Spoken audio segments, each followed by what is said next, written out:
Herkese merhaba. Bugün sizlere kara turp küründen bahsedeceğim. Kara turp özellikle kış aylarında öksürük ve boğaz ağrılarında, faranjit ağrılarında balla beraber karıştırınca hastalığın iyileşmesinde büyük etki sağlıyor. Daha önce bunu ben zaten denedim. Çocuklarımın üzerinde de denedik. Yaşlı teyzelerde, anneannemin öksürüklerinde, kuru öksürüklerinde denedik ve faydasını gördük. Bunun için bir turpa ihtiyacımız var. Bal, bardak ve turpu kesmek için bıçak. Nasıl yapıyoruz? Önce onu anlatayım. Turpun baş kısmını kapak gibi kesiyoruz. Daha sonra kapak niyetine kullanacağız. Turpun alt tarafındaki kuyruk kısmında küçük bir kesik yapıyoruz. Bu kısımdan içeriye doğru kürdanla delik deleceğiz. Ama öncelikle turpun içerisine kaşıkla oymamız gerekiyor. Bundan sonra içerisine bal döküyoruz. Daha sonra bardağa bırakıyoruz. Kapağını kapatıyoruz ve soğuk dışarıda balkona koyabilirsiniz.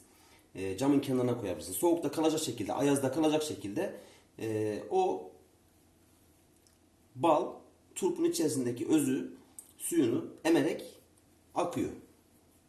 Daha sonra onu küçük kaşıkla bir kaşık, iki kaşık çay kaşığıyla kullanarak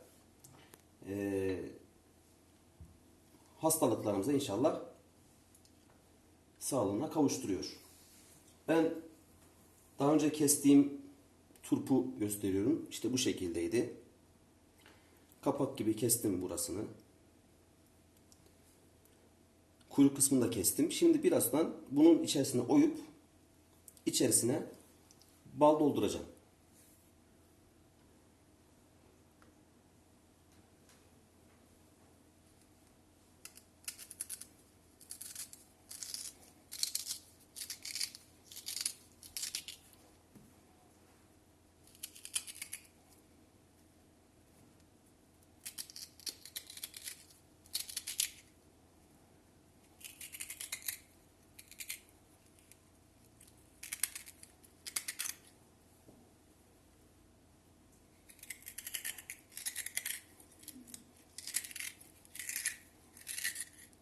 Evet. Bu kadar yeterli.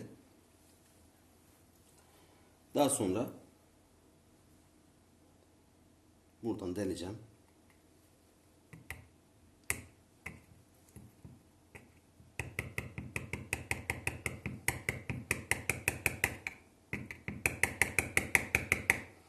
İşte içinden çıkacak şekilde deldim. Kürdanı çıkartıyorum.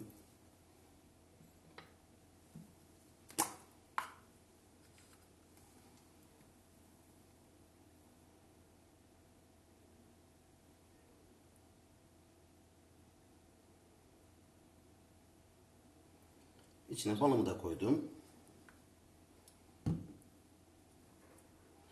Kapağını kapatıyorum. Ve bu şekilde soğukta sabaha kadar bekleteceğim. Hatta bu birkaç gün boyunca böyle kendi kendine bir iki gün sürüyor. Yani süzülmesi. Her seferinde küçük kaşıktan bir çay kaşığıyla birer kere bunu alabilirsiniz. İnşallah ben faydasını gördüm. Siz de faydasını görürsünüz. Herkese iyi günler dilerim. Sağlıklı günler.